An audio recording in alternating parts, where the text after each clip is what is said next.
Hyderabad My Home భూజాలో ఓ మహిళ మృతి చెందింది. అయితే ఈ డెత్ వెనుక అనేక అనుమానాలున్నాయి. ఇప్పుడు పోలీసులకు మాత్రం సమాధానం దొరకడం లేదు. అసలు ఏం జరిగింది, ఎలా జరిగింది అనే దానిపై పోలీసులు ఫోకస్ చేశారు.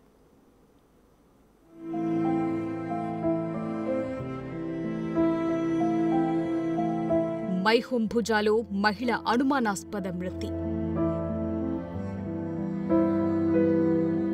9వ అంతస్తు నుంచి పడి మృతి. ప్రమాదవశాత్తు జరిగిందా, ప్రమాదంగా చిత్రీకరిస్తున్నారా? సరోగసి ఒప్పందమే మహిళ మృతికి కారణమా? ఈ నెల 26న తెల్లవారుజామున రాయదుర్గం ఏరియాలోని మైహోమ్ భూజాలో ఓ మహిళ బిల్డింగ్ పై నుంచి పడి మృతి చెందింది. 9వ ఫ్లోర్ నుంచి పడిపోవటంతో మహిళ అక్కడికక్కడే మృతి చెందింది. దీంతో అసలేం జరిగింది, ఆ మహిళ ఎవరు అనే ప్రశ్నలు తెరపైకొచ్చాయి.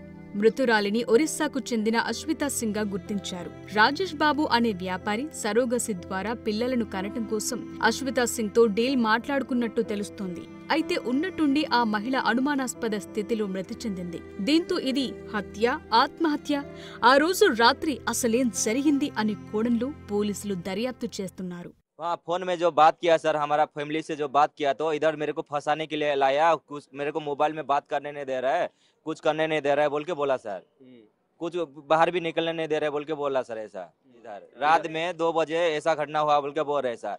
एक बात बोलूं सर, यदि 2 बजे हुआ सर घटना तो उसको हस्बैंड को मालूम होना नहीं सर, हस्बैंड को कंपलसरी मालूम होना कि क्या हुआ रात 2 बजे। तो रात 2 बजे कैसे जाएगा सर, अकेले कैसे जाएगा? वो बोल रहे कि 10 महिला से नीचे गिर गया बोल के बोल रहे सर। नीचे गिर गया तो सर कम से कम मुंडी फटना, हड्डी टूटना, वो तो सही बात है सर। कुछ अभी बोला तो देखा, बोले तो हमको दिखाया नहीं सर, कुछ इन्फॉर्मेशन हमको नहीं दिया। 2 दिन हो गया सर, 2 दिन का पहले हुआ ये हमको बताया नहीं सर कि ये हुआ बोल के किसी को बता भी नहीं, खाली घर को फोन करके बोला कि सर ये हो गया, आशिता मर गया बोल के बोला, इतना ही सर, और किसी का फोन लिफ्ट भी नहीं किया।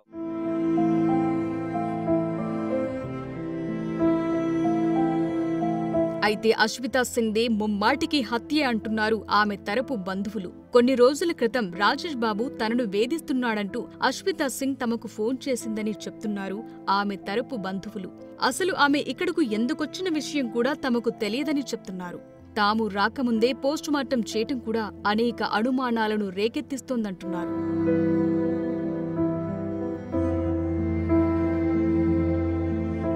తమకు అశ్విత డెడ్ బాడీని కూడా చూపించలేదని, ఆమె మృతిపై అనేక అనుమానాలున్నాయంటున్నారు కుటుంబ సభ్యులు. మరోవైపు సరోగసి కోసమే అశ్విత హైదరాబాద్కొచ్చినట్టు కన్ఫర్మ్ చేస్తున్నారు పోలీసులు. అయితే ఆమె చనిపోయిన రోజు ఏం జరిగిందనే దానిపై మాత్రం విచారణ జరుపుతున్నామన్నారు. ఆమెను రాజేష్ బాబుకు పరిచయం చేసిన సందీప్ అనే వ్యక్తిని కూడా విచారిస్తున్నామని తెలిపారు.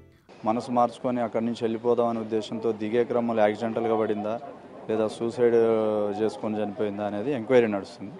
పూర్తి విచారణ అనంతరం మనకి తెలుస్తుంది. Last 1 month back, 40 days back వాళ్ళకి తెలిసిన ఒక వ్యక్తి ద్వారా సరోగసి దాని గురించి మాట్లాడి తీసుకొచ్చుకున్నారని చెప్తున్నాడు. రియల్ ఎస్టేట్ వ్యాపారం చేస్తారు వీళ్ళు, అది చెప్తున్నారు. సందీప్ అనే ఒక వ్యక్తి ద్వారా తీసుకొచ్చుకున్నారని చెప్తున్నారు.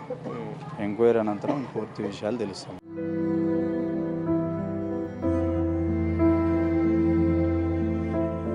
అశ్విత మృతి ప్రస్తుతానికైతే మిస్టరీగానే మిగిలింది. మరి పోలీసుల విచారణలో ఏం తేలుతుంది?